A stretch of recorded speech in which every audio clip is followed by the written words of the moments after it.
গৈছোঁ।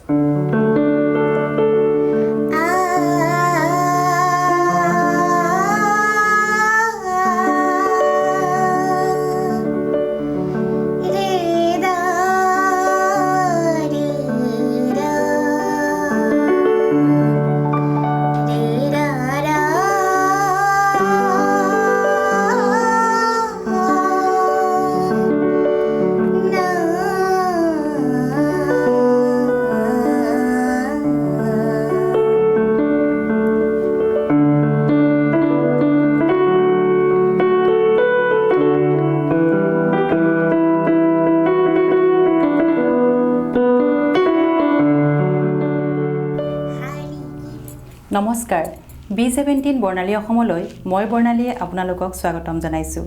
আজি আমাৰ মাজত আছে এগৰাকী শিশু শিল্পী, যাৰ প্ৰতিভাৰ কথা কৈ আমি শেষ কৰিব নোৱাৰিম। খুব কম বয়সতে সংগীত জগতত বৰগীত, বিহুগীত, শাস্ত্ৰীয় সংগীত বা অন্যান্য গীততেই হওক সকলোতে সুনাম কঢ়িয়াবলৈ সক্ষম হৈ আহিছে। তেখেত হৈছে আমাৰ আটাইৰে মৰমৰ চায়নজ্যোতি কাশ্যপ। আহকচোন আজি আমি কণমানি চায়নজ্যোতিৰ কণ্ঠত কেইটিমান সুন্দৰ গীত উপভোগ কৰোঁ। নমস্কাৰ, সমূহ অসমবাসী ৰাইজলৈ মোৰ তৰফৰ পৰা আন্তৰিক শ্ৰদ্ধা, লগতে B17 বৰ্ণালী অসমলৈ মোৰ তৰফৰ পৰা আন্তৰিক ধন্যবাদ জনাইছোঁ, কাৰণ তেওঁলোকে মোক আজি মাতি আনিছে, সেইবাবে তেওঁলোকৰ ওচৰত মই কৃতজ্ঞ হৈছোঁ। ধন্যবাদ। প্ৰথমে মই সুধা কণ্ঠ ডক্টৰ ভূপেন হাজৰিকাদেৱৰ এই গীতটিৰে অনুষ্ঠান আৰম্ভ কৰিবলৈ লৈছোঁ।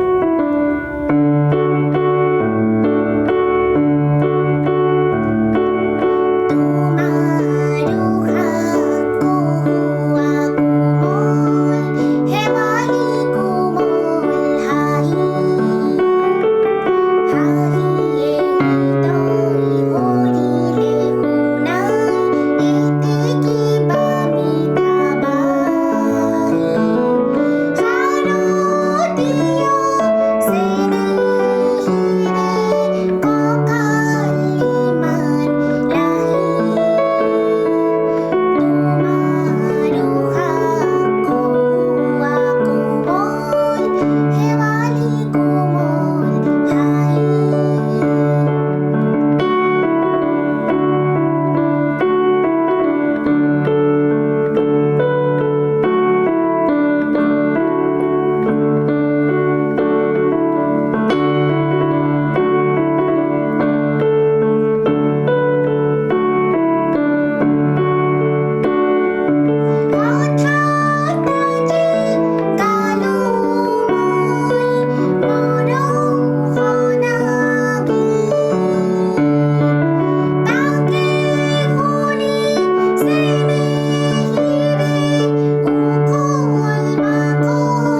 এটি আধুনিক গীত গাবলৈ লৈছোঁ